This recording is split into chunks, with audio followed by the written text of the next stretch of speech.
Buenas tardes a todos. Vamos a empezar la unidad de heterocedasticidad. Creo que esta es la unidad número 6, ¿no? La unidad 6. A ver, la 1 eran conceptos, modelo lineal simple, modelos no lineales, modelo general, autocorrelación. Sí, la unidad número 6 es. Bueno, vamos a ver ahora qué pasa cuando se presenta el problema de heterocedasticidad. Heterocedasticidad. ¿Sí? ¿Sí? ¿Cuál es la pregunta? Le decía si el examen era del 4 y el 5, ¿verdad? Sí, del 4 y el 5.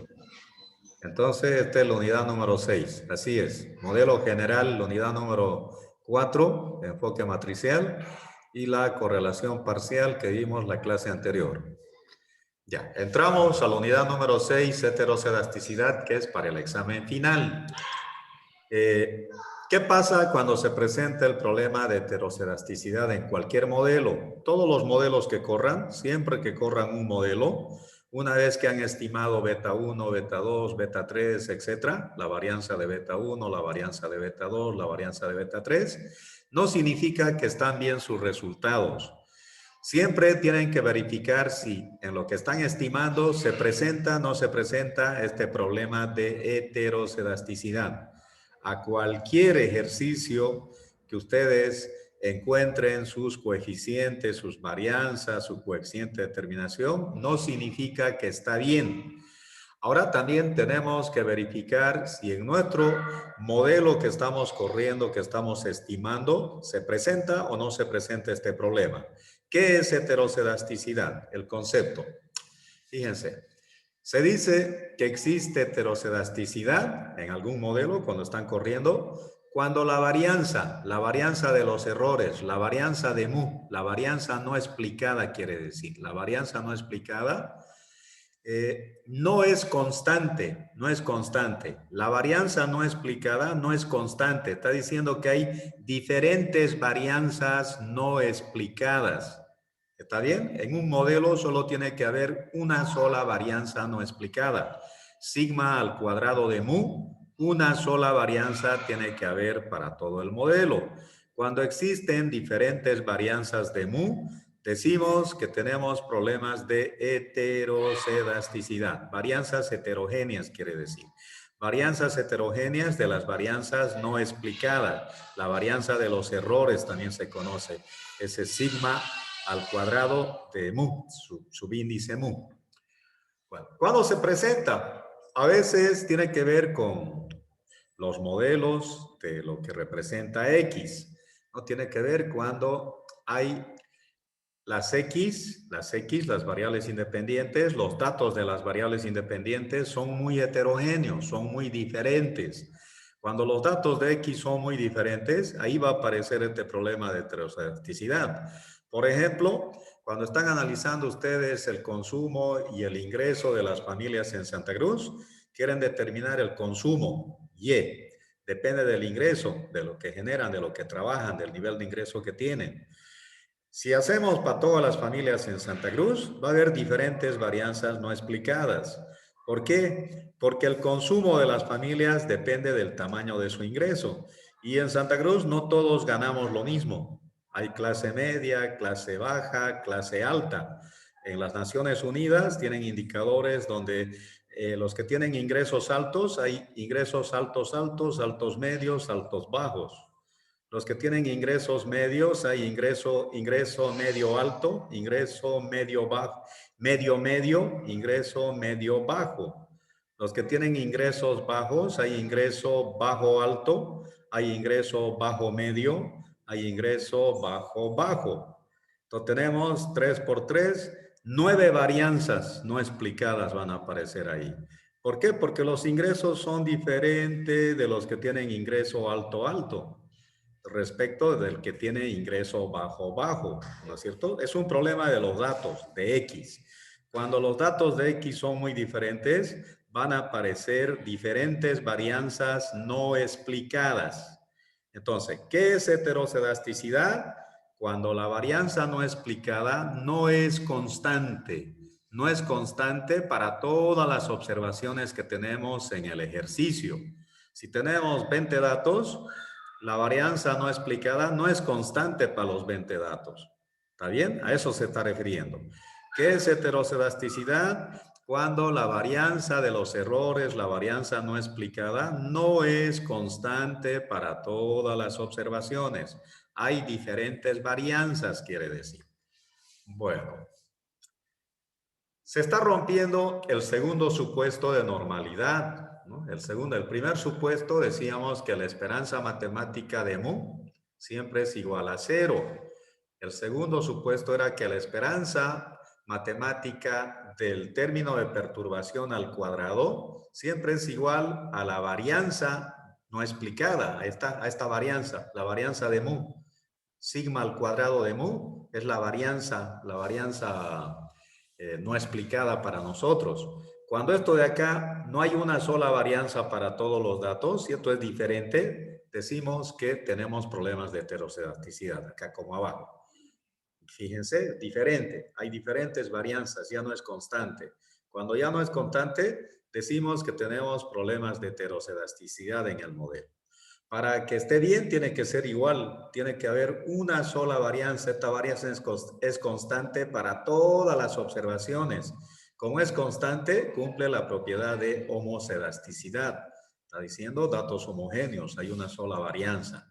¿Está bien? Entonces, nuevamente, ¿qué es heterocedasticidad? Cuando la varianza no explicada no es constante para todas las observaciones. Cuando la varianza no explicada existe diferentes varianzas en nuestro modelo, tenemos problemas de heterocedasticidad. ¿Cómo lo vamos a saber? ¿Cómo lo vamos a determinar? Vamos a utilizar el test de Goldfeld y Quan, son dos autores, el apellido de los dos autores, Goldfeld y Quan, los dos trabajan en conjunto y desarrollan un método. Y ese método consiste en seguir estos 4 pasos. En el primer paso, dice, según Goldfeld y Quan, primero tenemos que ordenar los datos de acuerdo a una variable independiente, Tenemos que escoger el X. En base al X le ponemos su Y que le corresponde a cada X. Eso es lo que está diciendo el primer paso. Ordenamos los datos de acuerdo a una variable independiente. Aquella variable independiente que se cree está generando el problema de heterocedasticidad. ¿Cómo nos vamos a dar cuenta? Los datos de X, vamos a ver si son muy diferentes en X. Ese es el que está generando el problema de heterocedasticidad. Una vez que hemos ordenado los datos, hemos identificado la variable independiente, pasamos al segundo paso. Ya sabemos cuál es nuestra variable que tiene diferentes datos. Tenemos que ordenar la muestra, dice. Tenemos que ordenar la muestra de menor a mayor en el primer paso, ¿no? En el primer paso. Ordenamos los datos de mayor a menor o de mayor a menor o de menor a mayor. Va a funcionar, no hay ningún problema. Normalmente siempre estamos acostumbrados a ordenar nosotros de menor a mayor. Pasamos al segundo paso y tenemos que dividir la muestra, dice, la muestra que tenemos, el ejercicio que tenemos, en 3 grupos. El total de datos que tenemos del ejercicio que estamos trabajando, lo tenemos que dividir en 3 grupos de datos, 3 grupos de datos. De manera que el primer grupo y el tercer grupo tienen que tener la misma cantidad de datos. El primer grupo y el tercer grupo tienen que tener la misma cantidad de datos. ¿Cómo vamos a dividir en 3 grupos? Vamos a utilizar esta formulita. C son datos del centro, datos que se eliminan en el centro. No entran los datos del centro en el análisis, se está diciendo. Y va a ser igual al total de datos, la muestra que están agarrando de datos, sobre 6 le van a dividir. Entonces, esos datos que están en el centro no entran en el análisis, son datos del segundo grupo. El segundo grupo no se toma en cuenta para analizar. Solamente nosotros analizamos en base a los resultados del primer grupo y del tercer grupo. Ya estamos en el segundo paso. Una vez que tenemos 3 grupos de datos, en el tercer paso tenemos que estimar. Estimamos para el primer grupo. Para el primer grupo tenemos que estimar la ecuación lineal. ¿Cuánto vale beta 1 y beta 2? Cuando tenemos beta 1, beta 2, también podemos encontrar su desviación estándar de beta 1, su desviación estándar de beta 2, con el primer grupo de datos. De esta ecuación que estamos estimando, nos interesa calcular la sumatoria de los residuos al cuadrado del primer grupo. ¿De dónde sale? Sale de la sumatoria de los valores de y, de la variable dependiente, menos el y estimado, menos la ecuación que han corrido cuando le van reemplazando a cada x, a cada valor de x. Esto utilizarían si estarían aplicando cálculo, ¿no? En la segunda unidad hemos hecho con este método de cálculo. Si utilizan matrices, para matrices la sumatoria de los residuos al cuadrado es la sumatoria de mu al cuadrado que sale de mu transpuesta por mu transpuesta por mu. ¿Qué es lo que están calculando? Esto de acá es el numerador de la varianza no explicada es.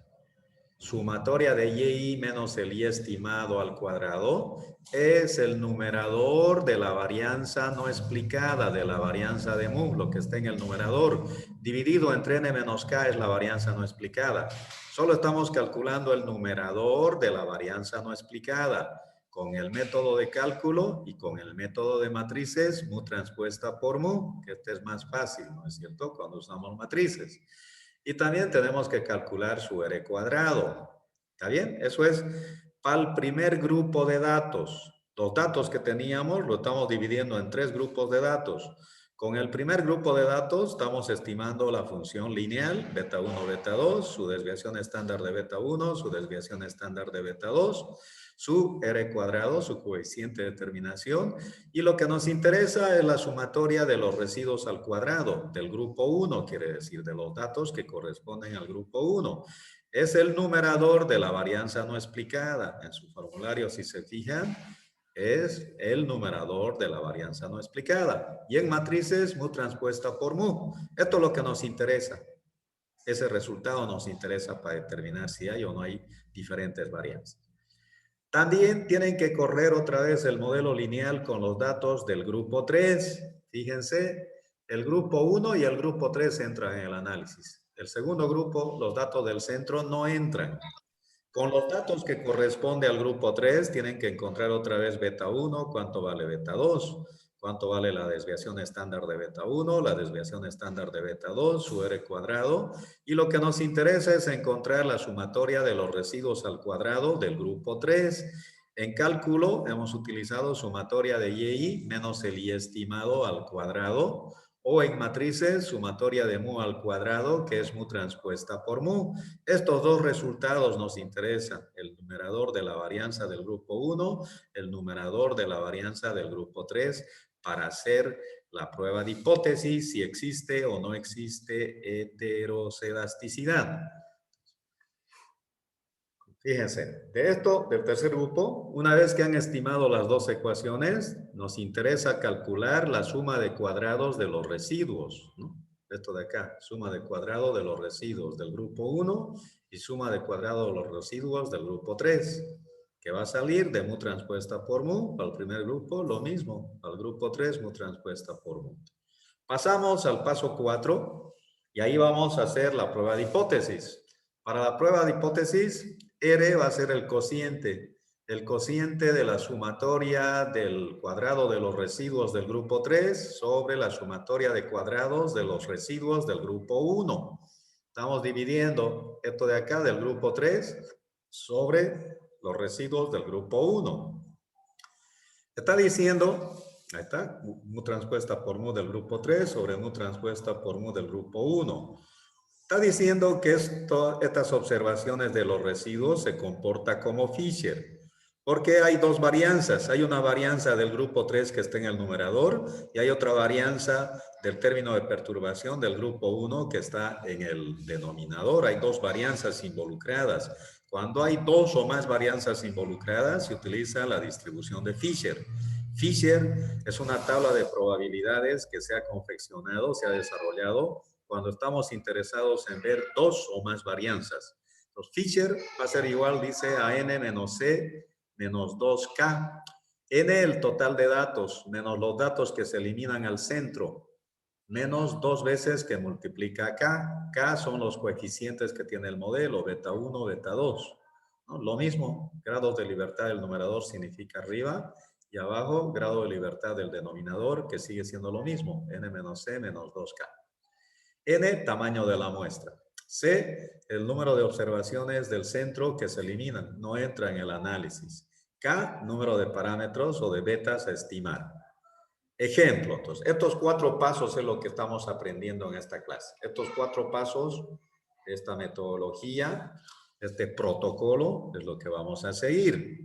Ejemplo, tenemos las ventas YI, gastos en publicidad XY.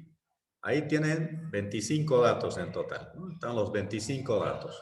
¿Está bien? Primero, nosotros corremos lo que están acostumbrados. Si ustedes buscan la sumatoria de Y, la sumatoria de X, multiplican Y por X, buscan la sumatoria, X al cuadrado, Y al cuadrado, tienen todas las sumatorias. ¿Está bien? Pueden utilizar cálculo, lo que hicimos en la unidad número 2, con sistema de ecuaciones, o pueden utilizar matrices, que es más sencillo en matrices. Aplicando matrices, necesitamos X transpuesta por X. En el total de datos, son 25 datos si lo cuentan. 2, 4, 6, 8, 10, 12, 14, 16, 18, 20, 22, 24, 25. Este es el total de 2.663. La sumatoria de Y es la última aquí. 25 datos es. La sumatoria de X, 1225. Ahí está. Sumatoria de X, 1225. X al cuadrado es este de acá, X al cuadrado. X al cuadrado, 94.250. Ya está la matriz X transpuesta por X. Y transpuesta por X, sumatoria de Y, ahí está, 2663.3. Sumatoria de Y por X es este de acá, 155.084. Con esto de acá, Y transpuesta por Y al cuadrado quiere decir 295.564, que es esta última columna, ¿no? Y al cuadrado. En el Excel, todas estas sumatorias lo pueden encontrar directamente para no hacer manual, ¿no es cierto? De ahí ya van aplicando lo que pide el formulario. Hay que calcular la matriz inversa para encontrar beta 1, beta 2. Primero, calculamos la matriz adjunta de X transpuesta por X. Ahí está la fórmula, matriz adjunta de X transpuesta por X. Reemplazamos X transpuesta por X. Estos son los datos. Estos son los datos. A esto le estamos aplicando cofactores. Cofactores. Los cofactores que son pares, positivo, lo que suma impar, negativo. Entonces decimos fila 1, eliminamos fila 1, columna 1, queda, fíjense, fila 1, columna 1, queda este de acá, el X al cuadrado, 94.250. 1, 1, par. 4.250. 94.250, no es 4.000, 94.000. Es TX al cuadrado lo que queda, 94.000. Ahora, C12, impar 12 es negativo, está menos.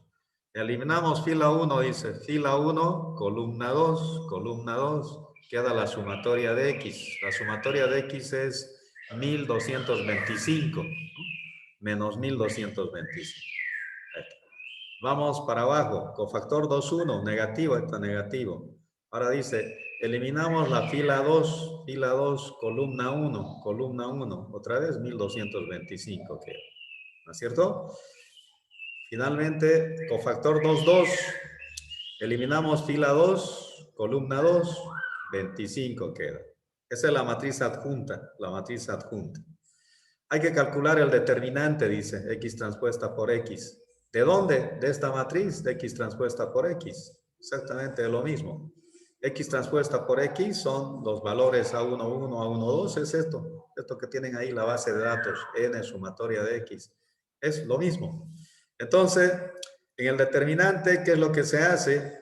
de los datos que tenemos de la matriz, ahí estamos copiando lo mismo, 25, 1225, 1225, 94.205.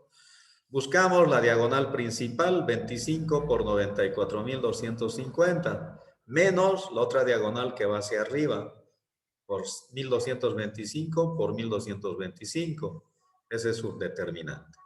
Dividiendo la matriz adjunta sobre el determinante, tienen que encontrar la matriz inversa. Una vez que tienen la matriz inversa, multiplican beta, sale de la matriz inversa, por y transpuesta por x. Y transpuesta, ya tienen la matriz inversa de lo que van a dividir. No sé si esto está bien. No sé si esto se pegó. Hay que verificarlo.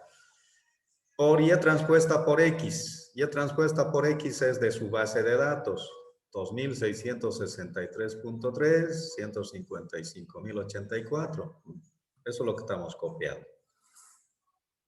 2663.3, 155.084. El resultado para beta 1 da 7417, para beta 2, 062.3. Esto es para la ecuación. La ecuación global para todo el ejercicio, para los 25 datos, beta 1 da 7417 más 0,623 por xy. Si sacan su desviación estándar de los betas, da 1304 para beta 1, su desviación estándar para beta 2, 0,05. Su R cuadrado da 0,87. Parecería que no tiene problemas, parece que está bien el ejercicio, ¿no es cierto? No se van a confiar, no significa que está bien. A pesar de que parece que Y con X está relacionado en un 87%, las variaciones en X están explicando un 87% a las variaciones en Y está diciendo, es un R alto. No significa que está bien. Sí o sí, siempre van a ver si existe o no existe heterocedasticidad, y eso es lo que queremos aprender en esta clase. Todo esto de acá ya lo saben hacer de dos formas, cálculo y matrices, ¿no es cierto? Saben de dónde sale beta 1, beta 2, saben cómo se saca la desviación estándar de beta 1, la desviación estándar de beta 2, saben cómo se saca el R cuadrado, tienen formulario. Ya lo estamos dando acá, si no estaríamos volviendo al tema que ya hemos avanzado para ver cómo se calcula. Tiene que seguir todo este procedimiento para encontrar los resultados. Para el R cuadrado, todo esto es lo que se ha aplicado, de ahí está saliendo el 0,87. Vamos a pasar a ver si existe o no existe heterocedasticidad. Estamos utilizando el test de Goldfeld y Quan. ¿Qué dicen Goldfeld y Quan? Dice, tenemos que ordenar primero los datos de menor a mayor en base a una X. Nos fijamos las X, gastos en publicidad es X, 10, 10, 10, 10, 25, 25, 25. Este es el grupo 1. La base de datos original. Este es los 25 datos. Fíjense X. El primer paso dice, tenemos que observar alguna X en el modelo que está generando el problema de heterocedasticidad. Y si hay un X que sus datos son muy diferentes, hay que ordenar las X de menor a mayor, está diciendo, en base a su Y que corresponde. Por casualidad, este ejercicio, sí. ¿Hasta cuántos decimales podemos utilizar en el cuadro? Cuando están utilizando matrices, siempre 5 decimales, hasta que desaparezca la matriz. Cuando ya tienen los cálculos correctos, y recién ya pueden trabajar con 2 decimales. Hemos dicho, todo el mundo, hasta que se termine de aplicar matrices, 5 decimales. Ya lo estamos repitiendo como la quinta vez. En el examen, si alguien trabaja con 3 decimales, otro alumno trabaja con 5 decimales, no se van a aparecer sus resultados. No se parecen los resultados. Varía con harto. Todos tienen que trabajar con 5 decimales. Si el sexto decimal es mayor o igual a 6, lo redondean. Si el sexto decimal es menor o igual a 5, se mantiene. Eso es lo que tienen que aplicar, nada más. Seguimos entonces. Las X, por casualidad, acá ya están ordenadas. El ejercicio vino ordenado. Normalmente esto siempre está desordenado. Está diciendo que tienen que ordenar. Tienen que ordenar. ¿Cómo tienen que ordenar? Después lo voy a pegar en el Excel otro tipo de datos. Más luego, cuando pase los 40 minutos, aprovechando, ahí voy a poner unos 5 datos para ver cómo se ordena. Por ahora ya está ordenado. El primer paso ya está dado. Las X están ordenadas de menor a mayor. Ahí está. Ya está. Pasamos al segundo paso. El segundo paso dice tenemos que aplicar la formulita C sobre N sobre 6. N sobre 6. ¿Está bien? Esto de acá. Segundo, estamos en el segundo paso. Ordenamos C, N sobre 6. 25 sobre 6, 25 datos son en total, sobre 6 da 4.2. Si son 4.2, quedan de 25 datos, 21 datos. 21 datos tenemos que repartir entre el grupo 1 y el grupo 3. Está mal. Ahí la recomendación dice que el grupo 1 y el grupo 3 tienen que tener la misma cantidad de datos. Para que tenga la misma cantidad de datos, le voy a redondear a 5. Aunque no cumple la ley del número, es menor, pero lo estoy redondeando porque tengo que cumplir que tiene que tener la misma cantidad de datos el grupo 1 y el grupo 3. Los datos del centro, que es el grupo 2, 5 datos no entran en el análisis. 5 datos del grupo 2 que están en el centro no entran en el análisis, está diciendo. Entonces van a quedar 20 datos. El primer grupo va a tener 10 datos y el tercer grupo va a tener 10 datos. De la tabla de acá, lo que tienen ordenado de menor a mayor, tenemos que agarrar 10 datos. Hasta el 25, hasta ahí. Hasta ahí son 10 datos. 2, 4, 6, 8, 10. Estos 10 primeros datos para Y y X tienen que copiarlo de nuevo. Son los datos que corresponden al grupo 1. Al grupo 1. Ahí está. Y, X, ¿no? Hasta 25. Ahí está. Los 10 datos. Ahí está su sumatoria de Y, sumatoria de X. Y por X la sumatoria, X al cuadrado, ¿no? Para que utilicen las matrices otra vez en su base de datos, está diciendo. Ya tenemos el grupo 1. Los datos del centro son los que son 50. 5 datos hay de 50. No entran esos datos al medio. Los últimos 10 datos es de 75. Fíjense, hay 575, 5100. Esos 10 datos lo copiamos para abajo. Son los otros 10 datos que corresponden al grupo 3. Ya tenemos el grupo 1 y el grupo 3. Ahí está el grupo 3. Tercer grupo de datos, ¿no? Desde el 75 las X. Otra vez buscan la sumatoria de Y, de X, Y por X, X al cuadrado, Y al cuadrado más falta. Y al cuadrado más falta. Van a necesitar para la varianza no explicada, se necesita el Y transpuesta por Y. Entonces, estas sumatorias es lo que está entrando en su base de datos. N ya son 10 datos. Sumatoria de X, 875. 875. X al cuadrado, 78.125. Sumatoria de Y, 12.286.8. Y por X, 11.400. Ya saben, en 10 minutos se vuelven a conectar. Y por X da 1.000.000. ¿Cuántos son? 114.210, ¿no? Ahí está. Ya tienen la base de datos. Vuelven a calcular la matriz inversa, el determinante, lo que siempre hacemos. Tenemos el grupo 3 y el grupo 1. Ya hemos dividido la información. Grupo 3, grupo 1. ¿Qué estamos buscando en el tercer paso? En el tercer paso, queremos correr cuánto vale beta 1, cuánto vale beta 2, cuánto vale la desviación estándar de beta 1, la desviación estándar de beta 2, cuánto vale el R cuadrado y cuánto vale mu transpuesta por mu de estos primeros 10 datos. Haciendo todo el procedimiento que ya lo saben, de dónde sale la matriz inversa, de dónde sale el determinante, ¿no es cierto? Encuentran los resultados, ahí está. Para el grupo 1, beta 1 vale 78.85 y beta 2 0.49. Ya está. Necesitan encontrar su varianza no explicada para encontrar la matriz de varianza covarianza, que multiplica la varianza no explicada por la matriz inversa y el R cuadrado. Una vez que tienen esos resultados, ahí está. Beta 1, 7883, beta 2, 045X. Es la ecuación de los primeros 10 datos. Su desviación estándar de beta 1, 269 y 014 para beta 2. Su R cuadrado, 0,56 para el primer grupo de los 10 datos. Esto es lo que nos interesa.